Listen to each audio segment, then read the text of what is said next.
تو این ویدیو میخوام بهتون بگم که چجوری تست پاپ اسمیر انجام میشه. برای گرفتن پاپ اسمیر احتیاج به این وسایل داریم: اسپاکولوم، یک عدد براش و ظرف نمونه گیری. اگر نحوه انجام تست پاپ اسمیر رو ببینی دیگه ازش نمیترسی. فرض کنین که بیمار روی تخت دراز کشیدن و این دهانه رحمشون هست. با اسپاکولوم واژن رو باز میکنیم تا به دهانه رحم برسیم و بعد با براش نمونه گیری از ترشحات و سلول های دهانه رحم انجام میدیم.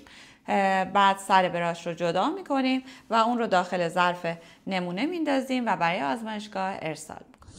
تست پاپ اسمیر تست غربالگری از سرطان دهانه رحم هست که به تنهایی 49 تا 51% قدرت تشخیص داره. اگر با تست HPV همزمان انجام بشه قدرت تشخیص به حدود 100% میرسه. دیگه نگران سرطان دهانه رحم نباش اگر تست HPV و پاپ اسمیرت رو به موقع انجام بدی. این پست رو بفرست واسه هر خانمی که سلامتیش برات خیلی مهمه.